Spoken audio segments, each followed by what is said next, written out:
wasn't bad. I mean, it's just he landed right on his shoulder. It's like Rodgers in 17. It was just the angle, the hit. It was just that.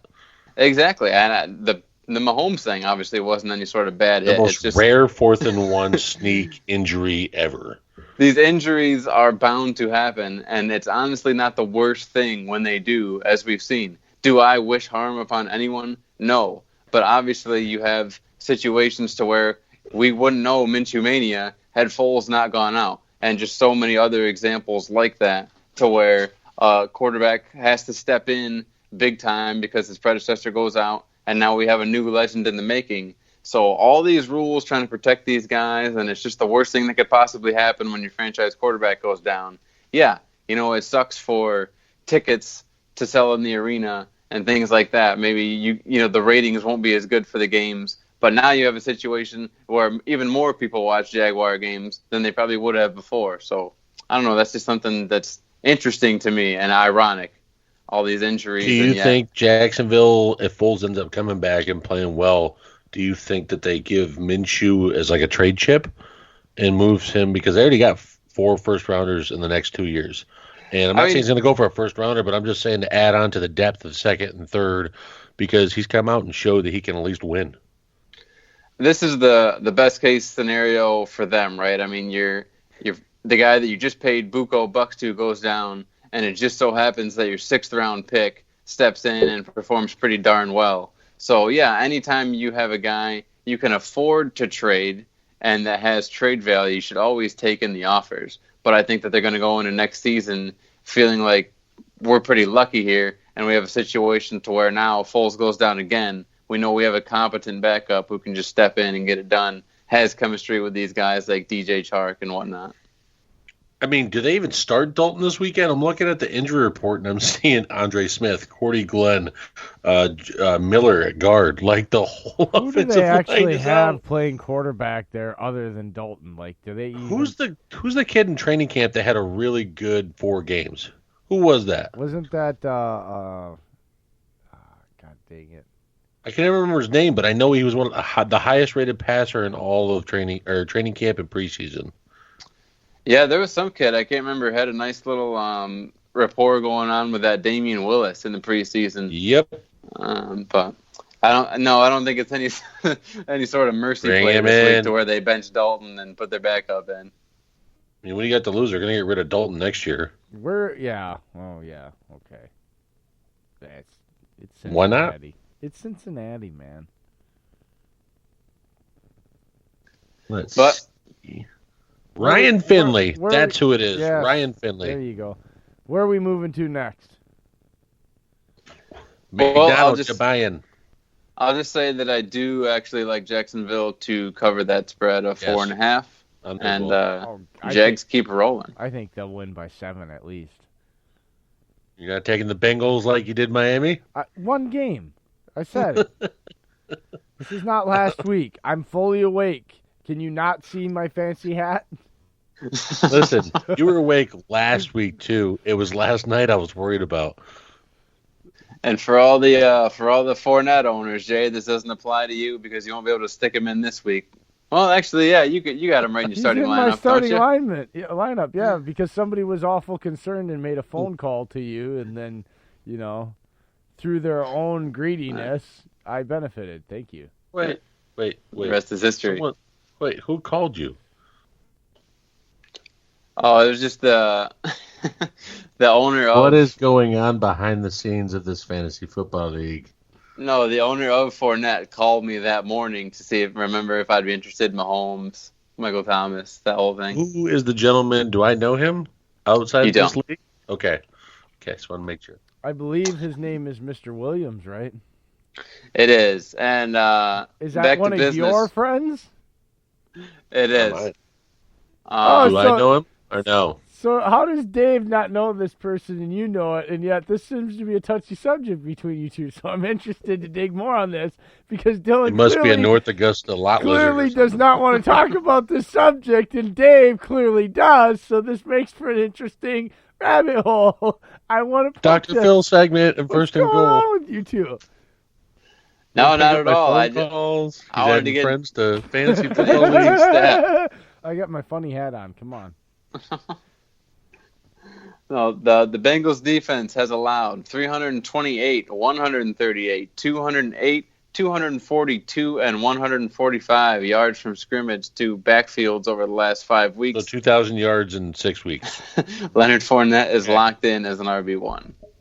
Yeah, and can I ask why in our league, even though I've rearranged it several times, when I save it, he always goes at running back 2 underneath Aaron Jones, even though he's projected to score more points? It's asinine. I couldn't tell you.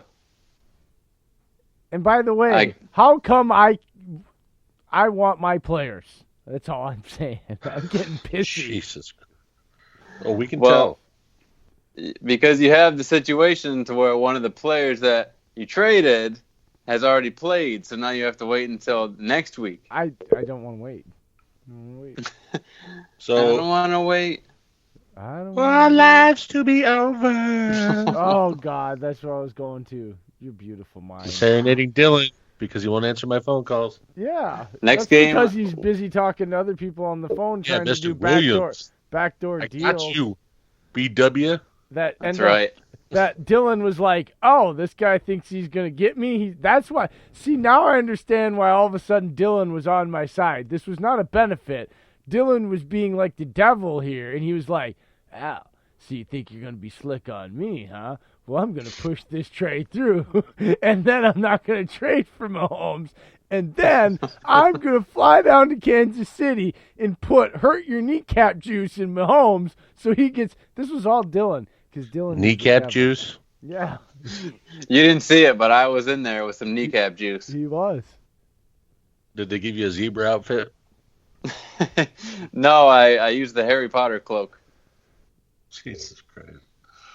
Nope. There goes the ratings of this show, mentioning Harry Potter on this. I will hornswoggle you. A what? Hornswoggle was a wrestler. Don't you feel like if there was a Diagon Alley in the U.S., it would be in Kansas City? Oh, No, I'd definitely be in Cortland, New York. oh God. It really would be in Cortland, New York. Probably on the backside of Main Street. I lost my prediction thing, though. Moving into the next game is a battle. 2 teams that the Cheeseheads are very familiar with. Detroit Lions taking on those Minnesota Vikings, folks. And those Minnesota Vikings are 2.5-point favorite. Kirk Cousins and the boys. 2 foods I don't like. My spread has 1.5 Vikings. I think Detroit actually wins this game, guys. Honest to God. Am I being crazy? I mean, here? no, not at all. 1.5 points isn't like they're thinking this is a juggernaut game anyway. I mean, in all seriousness. And the Lions did play the Packers in a damn good game, and I'm sorry, but I will definitely tell you right now, the Packers are better than the Vikings. I mean, no bias there. Well, they did play, and we did beat the crap out of them. So, I mean, there's that also. We won by 5 points. We beat the crap out of them. 5 points in the pro sport, that's more than a field goal. We beat the crap out of them. Dear Lord, please help this child. A nice little nugget for this game. Matthew Stafford has finished as the QB 17 or worse in 6 straight games against the Vikings.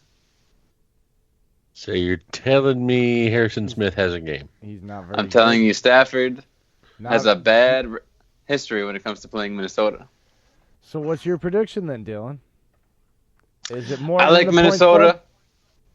No, actually, I could see this being a 1 point, walk-off field goal type of game.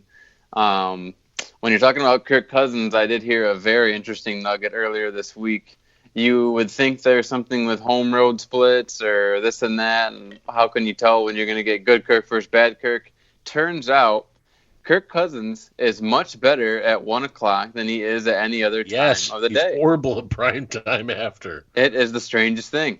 He's a creature of habit, apparently. He likes to get his cereal, his eggs and bacon, and just have the game done and over with right away so we can get home, take a nap, and do his thing. Or is it what I've been saying about him, that, oh God, I'm not even going to say it, but he's but the Vikings, he's an underconfident overperformer, and therefore, anytime he feels like he's on a stage, he craps the bed. 1 o'clock is not considered the big stage. That's like, okay, most people 1.5, right? Most people aren't paying attention at 1 o'clock. Let's get these games through, get people on, because most people are doing stuff during the day. They figure, and they're kind of half paying attention to those 1 o'clock games. So they're always trying to get you in at 4:25 and after for your games, the big games. 10 seconds left of the game. They move down. They get to the line. Spike it at 2 seconds. Vikings go up for the kick. They shank it. They lose by 2. Lions win. And the horn does not blow anymore. It won't blow anyway. It's in Ford Field. I got a feeling the Lions are... See, I think this premises goes a little bit, too, with this whole idea that the Lions are a crap team and that they're terrible. And I think people... They're not. They're not. No, I'm not saying you, Dave. I'm saying, like, the reason why this line is the way it are. Because, let's be real here. Those big performances that they've had, the Vikings I'm talking about, over the last 2 weeks, they're against those teams that aren't very good. And the Eagles, really, let's be real. The Eagles, like, they were coming off a high. Dillon. They were coming off a high off of that game. They shot themselves in the foot a lot, made a lot of bad mistakes that really aren't in their MO for the most part, and the Vikings capitalized on it. But, if let's be real, if the Vikings got the Eagles team the week prior, like the Packers had to play, they would have lost too. You guys were completely motivated and had a hell of a game plan going into that Packers game. It was a totally different vibe to those back-to-back weeks in a win and a loss for the Eagles. I watched both the games. You know what I mean? You're an Eagles fan. You should... I don't know. That's my take on it. Whatever. That is correct. I am an Eagles fan. Well, they're getting healthy this coming week in Dallas, I'll tell you that. But anyways, I'm going to take the Lions. I think Minnesota, I think the Lions defense shuts them down on the final drive, or Vikings miss the final field goal to end regulation. Lions win it. Yeah, when it comes to the Lions, if you think they stink, then you just haven't been paying attention, and you just are sticking to what has been rather than what you've been watching this year. They were darn close to beating the Chiefs a few weeks ago, if not for a Kerryon Johnson mistake toward the very end where he fumbles the ball on the goal line. So... yeah, this Lions team is tough. They're gritty. I still think that Minnesota wins this one. Another interesting little stat that counterbalances each other. Running back Kerryon Johnson for Detroit is second in the NFL with carries inside the 5 since week 3.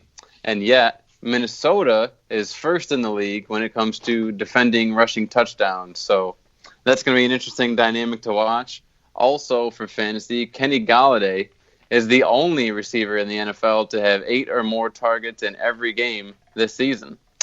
So, although he has Xavier Rhodes on him for most of the game, Kenny Golladay looks like a very good play to me again this week.